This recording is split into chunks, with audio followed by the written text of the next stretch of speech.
Hello, and we're live, and welcome to another episode of Hollywood Kitchen.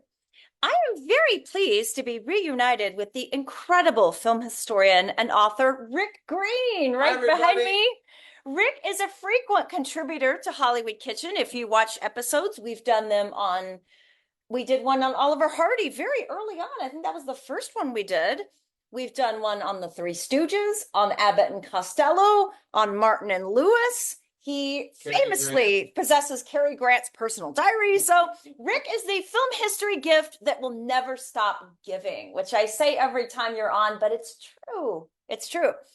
And we have decided today we're going to make Yorkshire pudding in a recipe that was attributed to Stan Laurel in Photo Play magazine. And we've got so much to talk about today. Rick has a new book, Promotional Pandemonium, Selling Laurel and Hardy to Depression Era America. So we're going to talk about Rick's many projects. We're going to talk about Stan Laurel, his life, his films, his food, and so much more. So welcome to Hollywood Kitchen, and we've got a really special episode for you. Okay. Alrighty. So we will get started here. Let's briefly kind of do a little introduction to Stan Laurel, and then I'm going to get this Yorkshire pudding started because I'm a little nervous about getting it right. So we'll proceed with our long discussion. There's a lot of ingredients here. A lot of ingredients here. They all need to come together for perfect pudding, which I verified before we started. It's not actually pudding, it's more of a bread thing, but it sounds delicious. I can't wait to try it. It's funny because in America, you think of pudding as this very creamy, gelatinous substance. A dessert. A dessert. But in England, it's like a bread. And apparently this particular bread is very popular to have with prime rib. I thought it would be a little bit of a stretch for me to cook prime rib today, so we're just gonna do the Yorkshire pudding part. But when I saw this recipe, I thought, well, it'd be so much fun to talk about Stan Laurel. And also, I doubt he cooked, given his extremely busy career. But the fact that he was English, that checks out in terms of the likelihood that he at least ate this, if not made it. It's funny you say, I doubt he cooked, because Oliver Hardy, his partner, was a bit of a gourmet cook, loved to cook, and in fact, his cooking of a leg of lamb indirectly led to the Laurel and Hardy partnership even happening. So it all ties together. It all ties together. Remind me of that story. In 1926, both Oliver Hardy and Stan Laurel were working at the Hal Roach Studios. Stan both on camera and behind the camera as a gag writer and director. And so they found themselves in the same films, or Stan directing Babe in a Charlie Chase short and so on. And there was one film where Stan was more behind the scenes at this point, and Babe was making a leg of lamb on a Sunday, and burned his arm really badly, and he couldn't be in the filming that Monday. And Stan, who was directing that short, took the place, played Babe's role in that film, and then when Babe came back, the two of them started appearing together, not as the Laurel and Hardy team that they would eventually morph into, although one of their very first films, Duck Soup, they're almost fully formed the Laurel and Hardy characters, and then they kind of regress and play strange lawyers and butlers and things before they circle back to that. But yeah, that leg of lamb put Stan back in front of the camera, and then the two of them just continued working together. And Leo McCarey, who was a director at Roach, noticed how funny they were, just even the physical contrast of the thin and the fat, and beefed up the roles until they became Laurel and Hardy. Hal Roach loved it, approved of the whole thing, let Leo and Stan develop it. And it's history from there. History from there. Well, let's start the recipe and then we'll move into our deep dive discussion with lots of memorabilia, by the way. Okay, so when I found this recipe in Photoplay, it repeatedly talks about putting beef drippings on this, on the Yorkshire pudding. I'm not doing the beef part today, but another thing was that it didn't list the oven temperature. And surprise, surprise. And the time seemed really long, like 35 minutes. And given that maybe ovens were calibrated differently back then, I thought about it and I thought maybe I need to consult some contemporary sources on how to do this. So I watched a Jamie Oliver video on YouTube about how to make Yorkshire puddings. And then I'm a big Dolly Parton fan. And this week I got Dolly Parton's brand new cookbook and there's a Yorkshire pudding recipe. So this is kind of a mashup between Jamie Oliver, Dolly Parton, and Stan Laurel, which are three people you probably would not put in the same room, but Or the same sentence. the same sentence. But here we are. Here we are. So what I did is I took a muffin tin and I put about a teaspoon of vegetable oil in every one of the muffin tins. Jamie Oliver has this clever way of doing it where he just fills up one row of the muffin tin and then bends it in a direction and it all slides down the thing. And I'm like, considering we're in Rick's kitchen and I don't want to make big messes, I found an easier way to make that happen. Thank you. Yes, I try to be considerate here. I, really try. Okay, so in a large bowl, we're going to combine, we've got 4 eggs right here. Okay, combine eggs, combine 1 1/2 cups of whole milk. Okay, and 1 1/4 cups of all-purpose flour. I do not know how many this is going to make. This may make enough to like feed a whole crew. We're going to see. We're going to find out how this is how this works here. I was told on the Jamie Oliver video to have a gigantic bowl to give it some air. Ah. I hope that hope I'm doing this right. I'm a little nervous. I don't want to embarrass my UK friends, so I'm trying really hard to. Okay, whisk until well combined. And what I did is I took the muffin tin with the oil in it, and it is preheating in the oven, because one thing all of these recipes that I consulted seem to have in common is the fact that the muffin tin or the tin has to be extraordinarily hot. Now, when I saw Stan Laurel's 1920s recipe, he said to use pie tins. But then all the other sources I said muffin tin. So I thought, well, I'm going to go with the muffin tin thing. And also, these seem a little bit like the Dorothy McHale popovers I made on a previous episode. So, okay. I'm just here for comedy relief. That's right. That's right. Okay. All right, let's see. All right, I'm going to add the salt and pepper. We have a little bit of salt and pepper. We're going to add to this. Make sure it is well combined. Stirring it nice. Does it look well combined? It actually looks pretty smooth. Much like Laurel and Hardy, is well combined. It's well combined. Okay, I'm just going to dart off camera for a minute and grab what I hope will be a piping hot muffin tin. You want me to mix while you... Oh, if you don't mind, sure, that'd be great. See, I'm useful after all.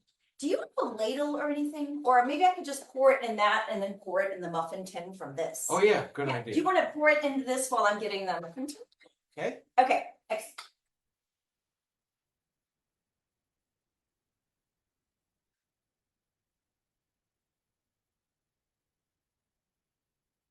Excellent. Okay, we've got a piping hot muffin tin. It has been baking at 425 degrees with the oil in it. Okay, and now I'm going to take this and pour. And see, it when you pour, watch what happens, Rick. It starts to sizzle right away. Sure does. So Jamie Oliver in his video said that it should start cooking even before it goes into the oven, in terms of pouring it into the already hot oil.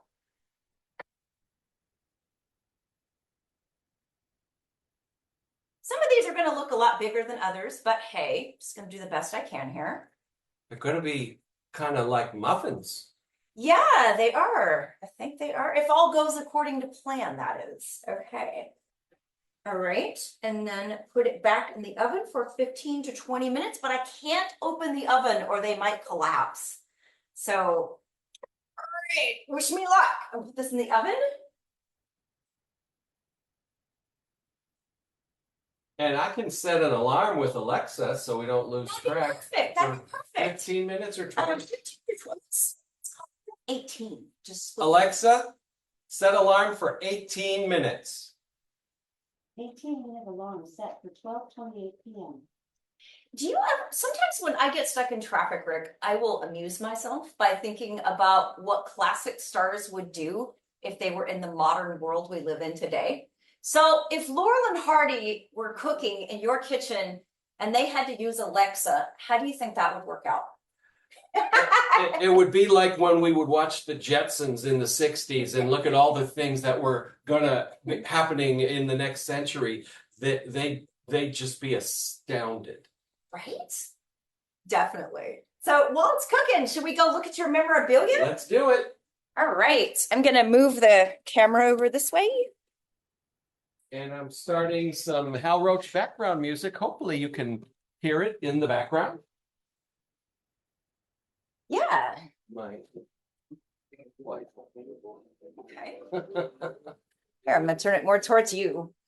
Okay, Rick. So we are here in Rick Greene's kitchen with his incredible collection of Laurel and Hardy memorabilia. Do you want to kind of show us the different pieces and talk about where you got them? I mean, there's the one sheet posters in the background. Utopia was their last film. Came out around 1950. Saps at Sea was their final Hal Roach production. This is an original 1941 sheet for Saps at Sea, which was released by United Artists. And in the middle, that's actually a foreign poster. I just got it because I really like the artwork. This is a window card from Sons of the Desert. There's a lobby card, a title card from the Bullfighters. Over by Carrie is a magazine called 1000 New Jokes, which was a brand new publication in the early 30s. This was, I think, the second year of its publication. The title was later shortened to 1000 Jokes magazine. And that magazine ran from roughly 1933 into the 70s. Oh, wow. The last issues had Rowan and Martin on the cover. So isn't that crazy, going from Laurel and Hardy all the way through Hope and Crosby, Jack Benny, Abbott and Costello, Martin and Lewis, and right into Rowan and Martin. That's how long Dell published that. Laurel and Hardy were only on the cover once when Babes in Toyland was released. So this is a 1934 issue. When it was just a quarterly magazine. In my other books, the Abbott and Costello, the Martin and Lewis books, there are multiple covers that those comedy teams were on that same publication, and you can see those in those books. The new book, Laurel and Hardy, which came out, I think it was in March. I do these back-to-back. I have W.C. Fields coming out in November. We're doing the layout right now. It's completely finished, and we're tweaking the layout. So you know what that means? Yeah, we're gonna have to do a W.C. Fields episode, which I'm just guessing will involve alcohol in whatever we're gonna cook. That's just a guess. Yeah, and also you've got a Marx Brothers book, right? Can you talk about that? I can talk about it. I have not yet signed a contract for it, but it looks like with Laurel and Hardy, well, I'll back up a bit. Okay. My first book was on Martin and Lewis, 700 pages. It's like the New York phone directory or the Sears and Roebuck catalog. It's enormous. And it came out, and my publisher told me that at that time, he doesn't do color. All his books are black and white. Well, I was disappointed, but it is what it is. Well, we sold hundreds of copies of Marketing Mayhem, selling Dean Martin and Jerry Lewis to post-war America.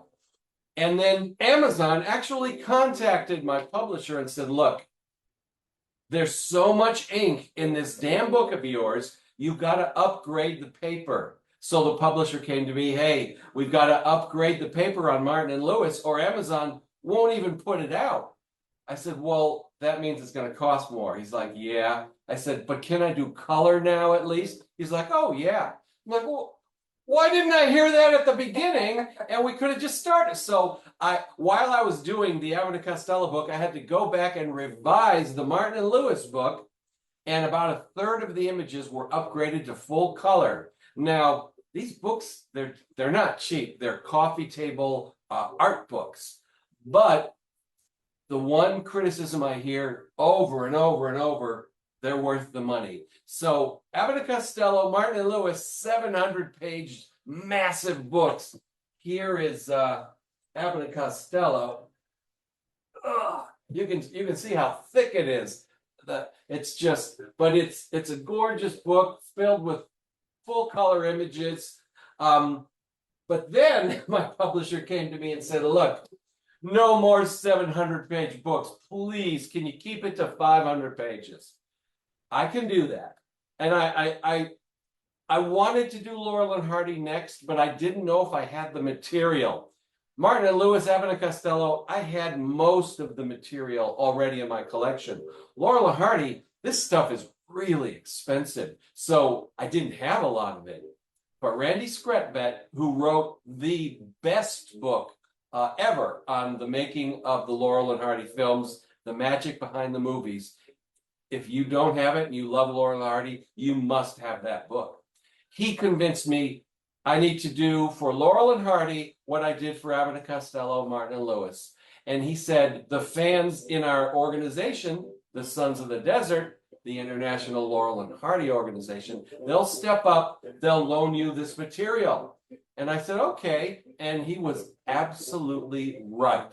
I was able to do Promotional Pandemonium Book 1, because there's another one coming, filled with the press book advertising, because Randy loaned me Babes in Toyland and Way Out West press books. Other people loaned me Bohemian Girl. Bob Duncan had stacks of ads from Pardon Us. So it was covered. I was able to do this book, and it's gorgeous. But let me tell you, the paper quality in the 500-page books is even upgraded from the 700-page books. So it's a little thinner, but it's a coated stock. So the images pop. The printing in the Laurel and Hardy book is stunningly beautiful. Thank you. Yeah, just show them some of the color, even the black and white images, they just jump off the page. And so I'm going to have 2 500-page books on Laurel and Hardy. And then when I thought about the Marx Brothers, which, as I said to Carrie a moment ago, I haven't yet signed a contract for those books, but I ran it by my publisher. At this point, I don't have to do a query letter. I don't have to summarize the project. He just says, yes, do it. Okay, do it. I mean, how about this? Do it. So I've pretty much got carte blanche with Bear Manor Media to do whatever I want. And so Marx Brothers, like Laurel and Hardy, will be 2 500-page books. The first book will be just the 13 movies. And the second book, which I'll call Their Legacy, will be the TV shows, the radio shows, the merchandise and memorabilia, and then their legacy into the 21st century. So I crammed all that into one book with Abbott and Costello, Martin and Lewis, but luckily with Laurel Hardy and Marx Brothers, arguably the 2 most popular of the classic comedy teams, I get to do 2 500-page books. But in between, so here's my plan. In between the 2 Laurel and Hardy books, I always wanted to do W.C. Fields, kind of a palate cleanser. So it's not just 2 years of Laurel and Hardy. So that's what I did. That's why Laurel and Hardy book 1 came out last March. W.C. Fields is coming out in 6 or 8 weeks. Here's the cover, and this is called Bantering Ballyhoo, Selling W.C. Fields to 20th Century America, with a foreword by his grandson, Ronald J. Fields, and it's a fantastic foreword, and what a great guy Ron is. You have to join us on it too. I bet we could, He doesn't live down here, but I bet we could get him on a split screen. Absolutely. Zoom, yeah. I'm almost done. I'm rambling. In between the two Marx Brothers books, I'm going to do the same thing. I'll do book one of the Marx Brothers, and in between, I'm totally different area, classic sci-fi horror. I'm going to do a book called Eerie Exhibitions. I love alliteration. And it'll be the Universal horror and science fiction films from the 1950s. So the Creature trilogy, Tarantula, This Island Earth, It Came from Outer Space, The Shrinking Man, all those movies, the Metaluna Mutant, I mean, all that cool monstery stuff. So that I'll do that in between the two Marx Brothers books. This will literally take me to like 2028 or 2029. And then I promised my wife I would take a nap. Yeah, that was my next question. When do you sleep, or do you sleep? I do sleep. It's scheduled between 3:30 and 4 of each early morning. Well, I always wind up having the best conversations with a lot of my guests before we go live and on camera. That's always the way it works. And as I was running around trying to work in the kitchen here, Rick and I were talking about how a lot of the promotional materials for these movies is, shall we say, ephemeral and also kind of getting lost to history. So Rick was telling me, you want to retell me what you told me on camera? It was just so good. When I did the Martin and Lewis book, and I had all those press books, you know, those are from the 50s, basically. They're in pretty decent shape. But then as I got into Abbott and Costello, especially during the war years, they printed press books on newsprint, not on the nicer coated stock material. And then when I went back into the 1930s for Laurel Hardy and W.C. Fields, that was on newsprint as well. Well, that stuff is so fragile, it crumbles if you touch it wrong. And in another 10, 20 years, it's all going to crumble. So it's my mission. I want to capture this advertising digitally so that it's around in 100 years. But even beyond that, because I won't be around to enjoy whatever accolades there might be in 100 years, most of this stuff's never been in print before, ever. Some of it was in newspapers of the time, but when I was a teenage film buff, and it's the early 70s, there were two books that captured my attention. Those Great Movie Ads and Coming Next Week. Both of these books are filled of classic newspaper and press book movie advertising, and one sheets and lobby cards too. And I was drawn to that marketing stuff. I didn't know I would end up in marketing as a career. I loved the posters, and I started collecting it. And I bought Martin and Lewis press books for $2 or $1 in the 70s and the 80s. And now all that's paying off with these books. But when I get to these older comedians like Marx Brothers material, I got nothing. I can't afford it. Period. Because that stuff's probably, oh, it's astronomical, even more than Laurel and Hardy. But I found an incredible collector who has about half of the press books, and he's coming down to LA in 2 or 3 months. He's going to physically bring them with him, visit with me, allow me to make the careful copies that I need to work from, because I'll make copies and I'll work from those. I won't work from the original material after that. And that's half of them right there. With the Marx Brothers, I was a little curious. Can I do one of these books with no press books? That would be a trick.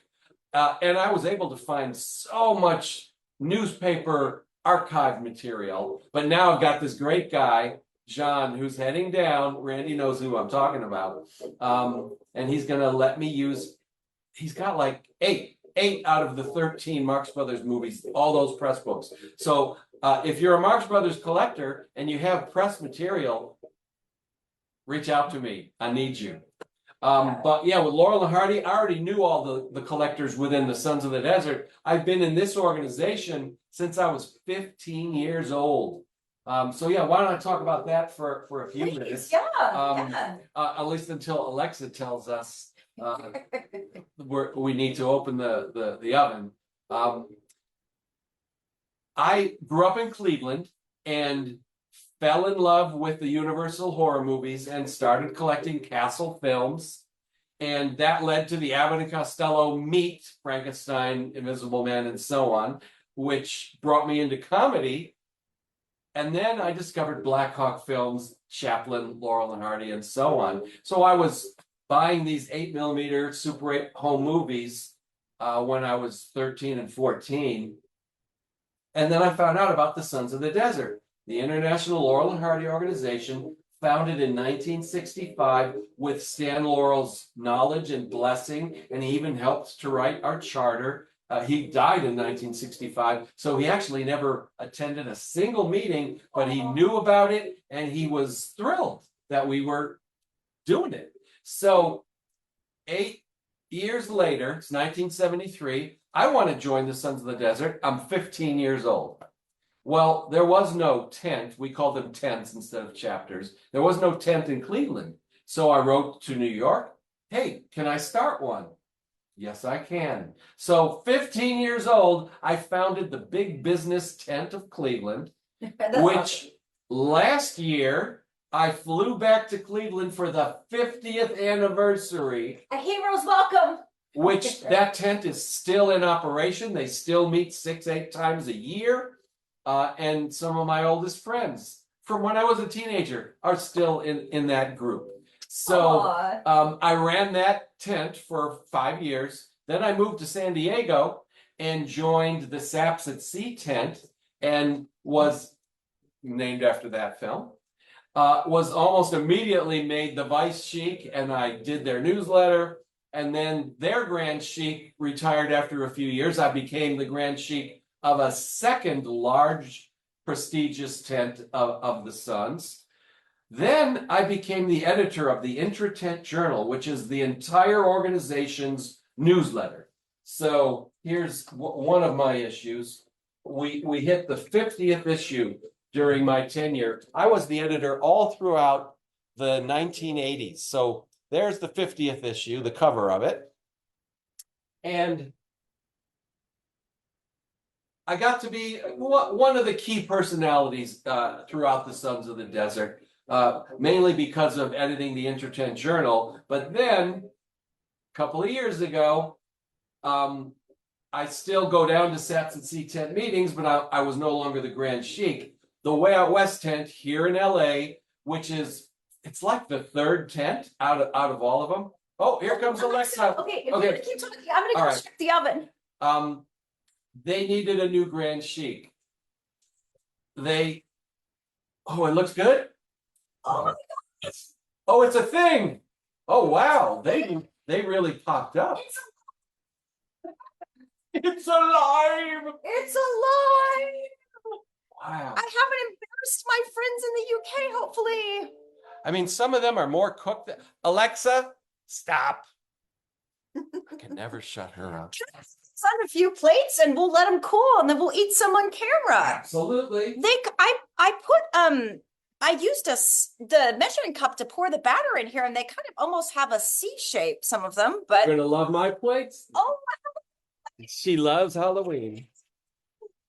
all right. So I'm gonna get some of these out of the tin and we're gonna let them cool. I'm so glad these weren't a total disaster. I feel very happy about that. Be careful. You have a spoon I can or a fork I can kind of Yeah, Fry them out right in with- that top drawer next to the dishwasher. See it? right here. Yes, Okay. exactly. There you go. Thanks.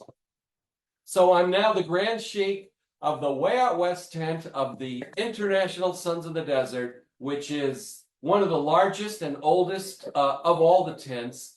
Oh, there's maybe 70 or 80 of them across America, and then another 40 or 30 or so throughout the world. A lot of them in England and in Europe, but they're in most countries. And I've been involved with the Suns for my entire life, really. Wow. You know what amazed me is a few years ago, your friend and colleague Bob Satterfield hired me to do a cemetery tour for a Laurel Hardy group. And it was a lot of the bit players from their movies or in Hollywood Forever. And so I did a special tour just for them. And people flew in from all over the globe. Like I kind of asked some of the people in the group, and they're like, "Oh, we flew in from Germany just for this." And I was like, "It's a long way. That's wow. That is dedication right there." We are a devoted bunch, and I do have to say it's Bob Satterfield's fault that I've been on Hollywood Kitchen 7 or 8 times because Carrie had asked him to do it, and he's like, I don't want to do it. Call Rick. Because I'm a big ham and I've got all these books to promote, so why not? It's perfect. Yes, and I want to add, Christmas is coming. It's almost October, which means it will be Christmas before we know it. So if you have a film buff in your life, I think Rick is what I'm going to call one-stop shopping for you. I mean, right now it's classic comedy. In a few years, we'll add horror sci-fi to that. But if they love the 1930s, you've got Laurel and Hardy and Fields. If it's Andrew Sisters' War Years, you've got the Abbott and Costello book. And if it's the baby boomer era, where I kind of came from, at the tail end of it anyways, you got Martin and Lewis. The Laurel and Hardy book, I think, is the best looking of the 3 that are in print now because of the paper quality.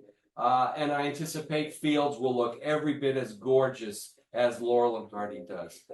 If you look at the reviews on Amazon, everyone just marvels over the crisp black and white pictures that leap off the page and the vibrant color. It's such a beautiful looking book.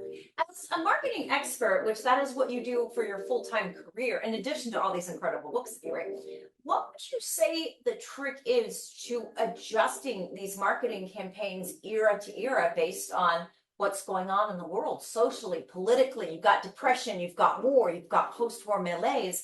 How do these marketing people craft campaigns to kind of address those issues? That is an absolutely fascinating question, and I did notice the marketing of the 1930s. There's Art Deco themes and visuals running throughout them. When you get into the 40s and the early Martin and Lewis were in the late 40s, it's patriotic.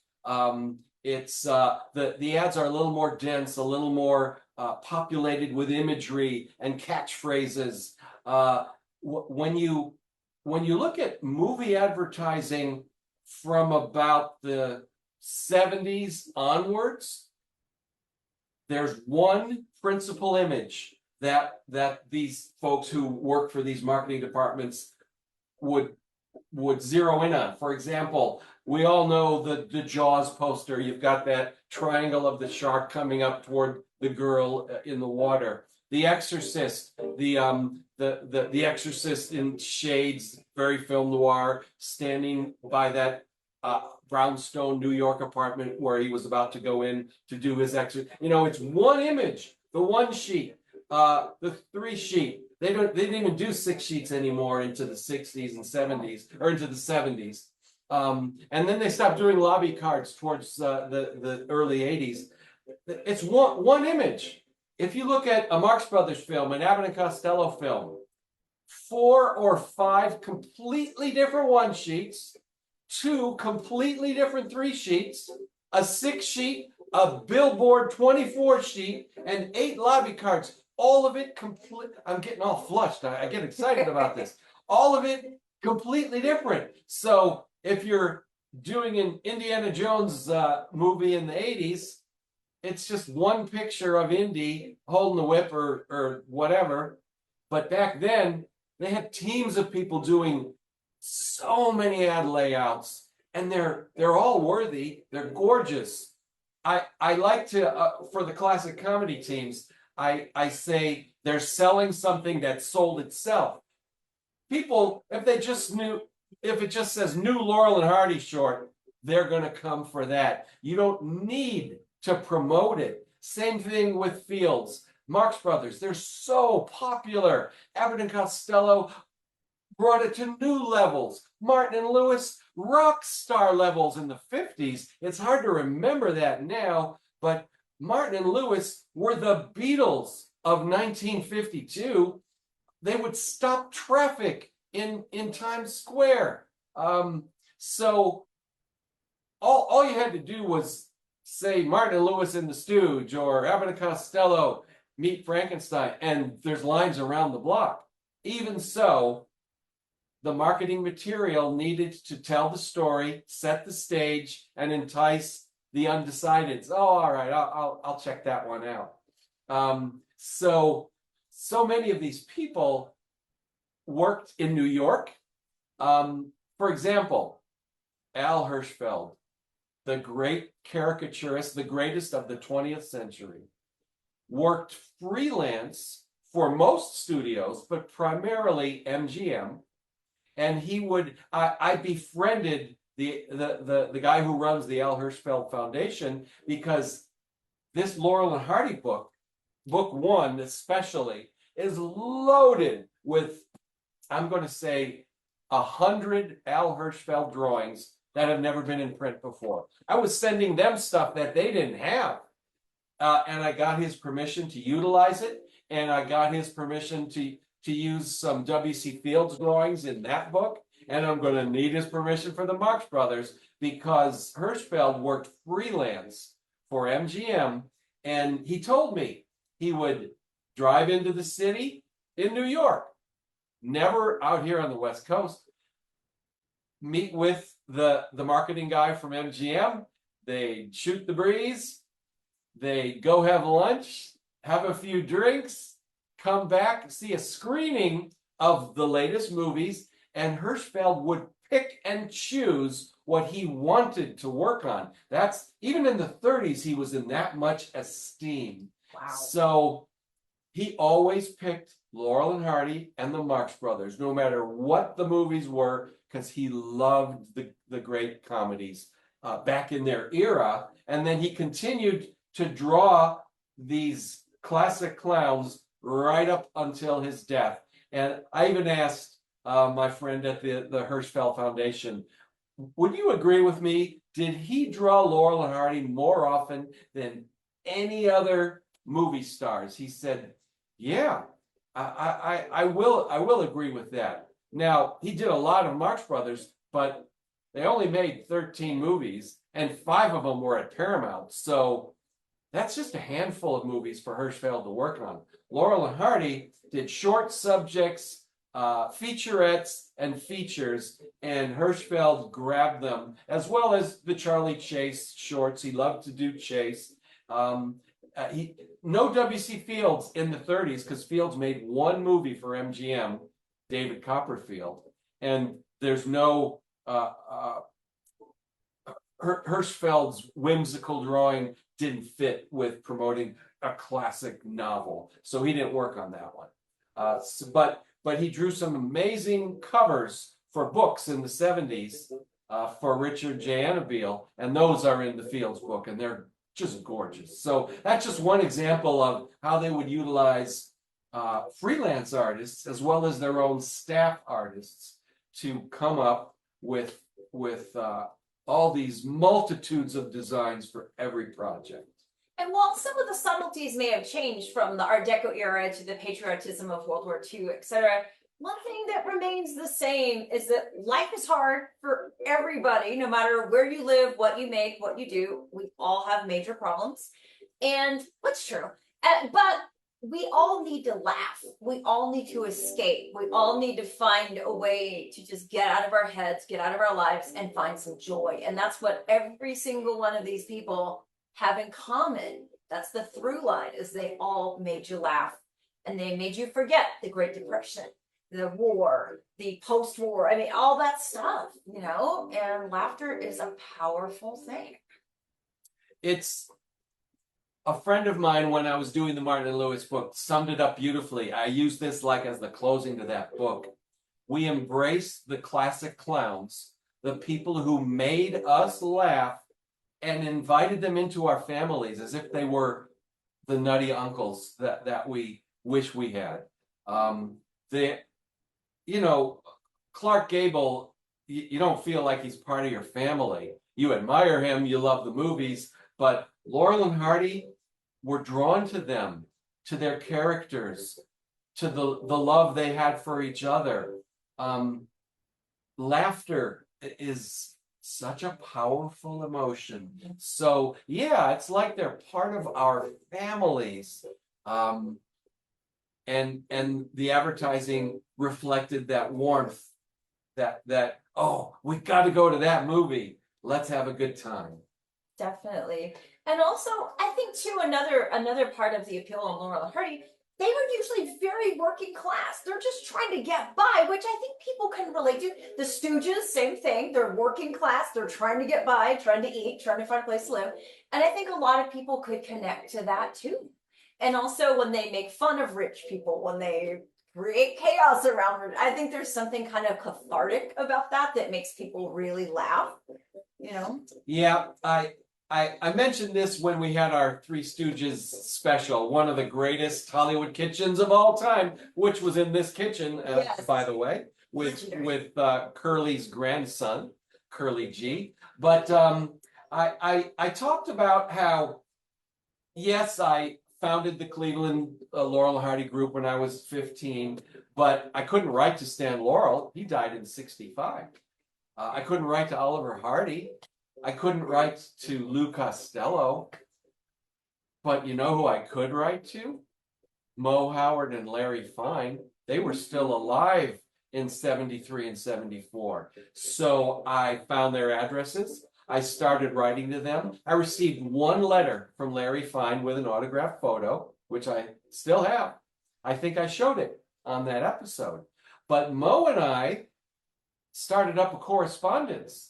And I made me think of the people in the 60s who would write to Stan Laurel and how envious I was that I couldn't do that, but I did it with Mo. And I met a guy, Mo put us together, named Ralph Schiller. He was in Chicago, I was in Cleveland. And Ralph said, hey, I want to start a Three Stooges fan club, kind of like your Sons of the Desert. Would you want to found it with me? I was 16 at that point.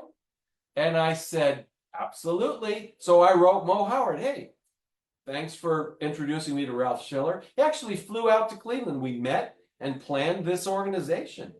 And I said, Mo, can I have your permission to use your autographs on our membership cards? And he was 100% in favor of it. I have the letter from him. Yes, you can absolutely use our signatures on your membership cards. Wished us all the luck in the world. And from that moment on, for the rest of his life, another 6 or 9 months, I got half a dozen letters every single week. Mo Howard gave me your address. He said you have a Three Stooges club. And that's one of the reasons it grew almost immediately to hundreds of members, because the boomers of the 70s wanted to join a Three Stooges club. And that club is still going to this day, 50 years later. And it's being run by a guy named Gary Lassen out of Philadelphia, I think. I sent him all my materials from the founding of the club, so the history is there in his archives. But that's what led to that, starting that, because I thought, I wish I could write to Stan Laurel, and I can't. Who can I? Oh, Mo! And the Three Stooges fan club was the result. That is so cool. And you know what I've never understood is why there aren't more female Stooge fans. Because like Annette, my friend Annette, who was on the Three Stooges, she is so diehard. I can't do another Stooge episode without having her fly in because she'd kill me. But like, why don't more women love it? Because I love it. My grandmother loved it. She actually had a chocolate lab she named Shim. Oh, So my I love mother that. can't stand them. And my mom says, well, this whole thing, that's my mom calling right now. It must skip a generation, to be honest. It must skip a generation. Because my grandmother loved the Stooges. My mom doesn't like them. I like them. So There are a lot of female Laurel and Hardy fans. yeah, But you're right, Stooges, it's probably 90% male. And it's got to be the slapping and the slapstick, I'm guessing. I guess. With Laurel and Hardy, there's human emotion involved. Yeah. They love each other. The Stooges aren't even from this planet.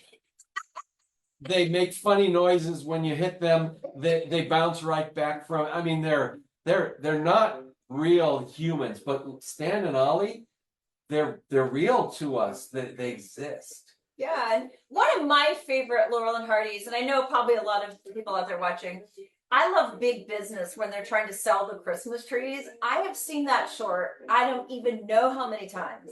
And I laugh so hard, I want to cry every single time. And Jimmy Finlayson, something about the way he was the most genius comic foil maybe ever, because just the look on his face, it just, that alone kills me. That movie, I named my Cleveland group after that movie because it's my favorite as well, from 1928. And it's John McCabe dubbed it reciprocal destruction, where I'll break this on yours and then you'll do this to me and then we'll go do that. And it just builds and builds to where everything blows up. It's just so funny. And with the Stooges, it's just immediate, no build up. It's just mayhem. But Hal Roach and Stan Laurel came up with the slow build. Yes. And then it gets bigger, and then you top it, then you react to it, then you react to the reaction. Then so it's very well planned out, and the result is Big Business. It's a comic symphony. That's what I would Yes, describe very it much. if I had to describe it. And also, I think one thing that's so relatable is who hasn't wanted to do that to someone who pissed you off? Well, you know what? You've just made me mad. And instead of going to lick my wounds in private or vent to a friend, yeah, I'm just going to rip your door off. Or like, who hasn't wanted to do that in life, you know? I think we all have if we're really being honest about it.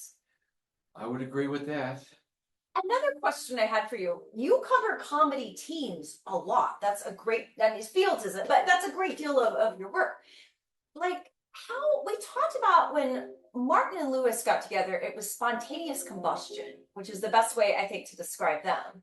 But do you think some of these other comedy teams developed in a different way? Maybe they gradually developed into how they were, as opposed to just two forces colliding and exploding. I mean, how does that alchemy? Another great question. They're all different. Yeah, all of them Atkins came is together. Laurel and Hardy are wholly creations of the cinema. They didn't come from nightclubs. They didn't develop an act. They came together in front of our eyes on screen. Abbott and Costello came from burlesque, then into radio, into a Broadway show, and finally into movies. Well, Lou Costello is a very sympathetic comedy genius. Bud Abbott is the straight man. His function is to set up the laugh lines, not to be a character, a cinema character like Oliver Hardy was. So the few times where he was able to do that in like the time of their lives, when Lou is a ghost from the war, the Civil War, and Bud Abbott is like 3 generations later of the guy from the Prelude, and he gets to play this neurotic psychiatrist. And he's really good. You got to see how good Bud Abbott was, and he wasn't just there to say who was on first. With Martin and Lewis, it's even different. They accidentally came together in a nightclub because Jerry was about to be fired, and he said, "Oh, I've got this friend who's a great singer. We'll get him in and don't fire me. And we do this stuff together." Well, they really didn't. They just fooled around a little bit. They barely knew each other. So Dean Martin's like, "What do you mean we do stuff together?" Well, we don't. Jerry's like, don't worry. And he wrote on a greasy corned beef bag all these little bits, and they spontaneously combusted that night at the 500 Club in Atlantic City and built from there. So they went, they were only together 10 years to the day, but the first 3.5, 4 years, it was only nightclub work. Everything we know Martin and Lewis for was crammed into 6 years, 5.5 years. The last 5.5 they were together. All the movies, all the radio shows, all the television shows, all the live appearances from that point on. So that's astonishing what Jerry, how he created that act overnight, and it was wildfire. Up and down the East Coast, they were all talking about, you've got to go see this show. Carl Reiner said it was the funniest 2 hours he's ever spent in a theater in his life. He said people were on the floor, pounding the floor. I can attest to that. When I saw Steve Martin in the early 70s at Ohio State University, I fell off my chair. I was laughing so hard at that act. So yes, that can happen. I did it. So yeah, they all came together in slightly different ways and ended up making movies, or in the case of Laurel Hardy, developed on screen. And just all the ways they were promoted. It's my mission in life to capture it between the pages of these books. Press book ads, 1 sheets, 3 sheets, lobby cards, publicity stills, magazine covers, promotional products, merchandise. There's so Groucho would sell his soul to anyone with a buck. He is in every ad for anything. Just give him the money. He was there. It's hilarious. I've got to have 2 books on the Marx Brothers. Just all the stuff, all the advertising Groucho was in alone could fill a book. I have a thing for Groucho. I freaking love Groucho. Look, today we would call this branding in 2024. They didn't have that term to my knowledge back then, but that's what they were doing. Absolutely. And again, getting back to the thing I made about a comment I made early on about Alexa, sometimes when I'm stuck in traffic, I'll just daydream and think like, what would Groucho do if TikTok were around in 1930? What would Laurel Hardy do if they had Instagram? Like, I don't know why, but it's kind of fun to imagine how they would try to do their work in today's world in terms of selling themselves, marketing themselves, and making people laugh. I mean, they knew they were popular when they all did public appearances and live shows, and the audiences just were pouring out with love and laughter. So they knew it. When Laurel Hardy went to visit England, they were astonished by the crowds, tens of thousands of people. But I think they'd still be shocked by how popular they continued to be into the 50s, 60s, 70s, 90s, turn of the century now. And if you could sit them down in front of a computer screen and do a Google search and show them, oh, look, 1,800,000 results, Groucho, I mean, they'd just be astonished. I go to the San Francisco Silent Film Festival. I've been going every year since 2001, and they really do a great mix of comedy and drama and foreign and domestic and avant-garde and Hollywood. And it's a wonderful mix. There's something for everybody. And every year they always do a family like matinee comedy. And one of my most joyous things in the world is hearing a little kid laugh. To go into a theater the way it should be, see these classic films on film with a live audience, with live music, and to hear a kid just laugh their head off. I'm just like, oh, my heart, that just makes me so happy, because I like to think of the stars looking down going, you gotta be kidding. It is what year? And there's like a 5-year-old that thinks I'm funny? Like, when I married Patty, my second wife, and she had a 2-year-old boy, Anthony, I adopted Anthony, and he had no choice. I showed him Johnny Quest, the Three Stooges, Laurel. I mean, he grew up knowing all this stuff that his friends were like, Johnny Quest, what is that? I mean, and he'd be shocked. I can't believe you don't know it. But I'll never forget his first Laurel and Hardy film was at a Saps at Sea meeting in San Diego, and they showed Bratz, which is one of their best. Laurel and Hardy play their own children with oversized sets. It's a brilliant 1932 reeler. Well, we were almost 10 minutes in, halfway through the movie, when he said, "Daddy, where's the color?" It was so engaging. It pulled him in so immediately. He didn't notice it was in black and white for 10 minutes. That's awesome. That's called parenting done right. And that's what we're going to call that. Parenting done right. Does he still watch this stuff to this day? He does not. When he grew up, he's now he wants to be a pilot. He just, he'll see me watching the Three Stooges and go, oh, whatever. Yeah, I have a nephew, and when he was really little, I would show him Buster Keaton, Roscoe Arbuckle. I tried showing him a variety of things, but Keaton was the one thing he really kind of latched onto. And one time I was home and we were in the car, and he just goes, "Hey, can we watch Buster later today?" And I was like, "Why, yes, we can, honey." That's anting done right. Right. And he's like 12 now, and frankly, he's more into rock and roll and all this stuff, sports and stuff. But my attitude is, even if he is not eat, sleep, drink, and breathe classic Hollywood like you and I do, if he just grows up going, "Oh, well, you used to show me that," so yeah, have familiarity with it. That's kind of the ultimate thing I can ask, I think. Absolutely. Just that he knows it exists and he respects the artists, and Well, should we taste? Oh my gosh, we should. There's a little bit of oil still on these, so I'm going to get a paper towel, kind of, dab a little bit of that off. Okay, here's your Yorkshire pudding. Thank you very much. Okay, here's my Yorkshire pudding. Should we do a Yorkshire pudding toast to Stan Laurel? To Stan. Laurel.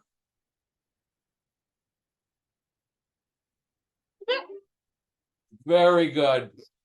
Turned out pretty well. Mm-hmm. Soft and chewy in the middle, crunchy and crisp on the edges. That's what Jamie Oliver said to do Very in the good. video I watched, so yay. Well, Rick, do you have any final thoughts? Any final things? I'd like to see a close-up of this, if you could hold that up to them. Absolutely, but I'm going to finish eating that. It really is good. Because I was so involved with the Sons of the Desert and the editor of the Inter-Tent Journal, I befriended Stan Laurel's daughter, Lois, and her husband, Tony. And one year they decided to give the key Sons of the Desert checks that Stan had sent from their archives. And so there it is, signed by Stan Laurel, made out to James Parrott, Charlie Chase's brother. Chase's real name is Parrott, Charles Parrott, and James Parrott. And James Parrott was a director at the Roach Studios. So Stan wrote this check for $7 to James Parrott for whatever. So on the back, it's signed by him. But she and Tony gave me this check, and it's one of my treasured possessions. Very cool. Very cool. So any final thoughts? And let me check Facebook actually, see if we have any questions from the audience. Okay, I do want to mention that we have an international convention coming up in San Diego in less than 2 years. It will be June 21st to the 25th of 2006, and is open to, you don't have to be in the Sons of the Desert. It's open to whoever can come. So anyone who's interested, you can text Carrie and she'll get the info over to me. You said 2006 or was it 2026? 2026, okay. Sorry. I get confused here. So do I, obviously. 2026, so just under 2 years from now. And speaking of the Way Out West tent, if you happen to be Southern California based, we meet 5 times a year, and we've got a meeting Tuesday in 2 days in North Hollywood. And that is open to the public as well. We're having a back-to-school Miss Crabtree night. So we're going to show 2 Our Gang shorts with Miss Crabtree. And pardon us, the very first Laurel and Hardy starring feature that June Marlowe, who was Miss Crabtree, also appears in. If anyone's interested in knowing about that, again, post it in the comments or shoot Carrie a private message and we'll get you the info. Rocky Gruzini is saying, as a 60s kid, I grew up watching old movies, and friends of mine were clueless about my love of old films. And Gary Songer, hello Gary, he's saying the Yorkshire pudding looks strictly yummyville. Yeah, they are good. I'm actually really happy with how these turned out. Well, we don't have a lot of questions right now, but my phone is weird because sometimes I'll look at it and I have, excuse me, like no comments or questions. And then like 30 minutes later, I'll get a zillion of them. So I don't know why, but if you want to maybe go in there and answer any questions that come up later on. I will. Excellent. So this has been so delightful, Rick. Thank you so much. It's always a pleasure. You're welcome to cook in my kitchen anytime. And as a final visual, let me share. This is a sheet of Hal Roach Studios stationery from 1932. Try to tilt it so you can see it. It's unused and very retro, very Art Deco looking. Great caricatures of Laurel and Hardy, Zazu Pitts and Thelma Todd. There's Charlie Chase, the Taxi Boys series, and then along the bottom, the Our Gang Kids. And we got to meet and knew most of those little caricatures, Dorothy DeBorba, Spanky, Stymie, because the Laurel and Hardy films and the Our Gang films were all shot at the same studio, the Hal Roach Studios. All right. Well, thank you so much, Rick. This has been delightful. And again, I have a Patreon and a Buy Me a Coffee account. Any proceeds or donations from those go to recipes, go to equipment. And as always, I'm grateful to people who watch. I'm grateful to you, Rick, for being such a wonderful collaborator on these episodes. My pleasure. Thank you. And please stay tuned for more food, fun, and film history from Hollywood Kitchen.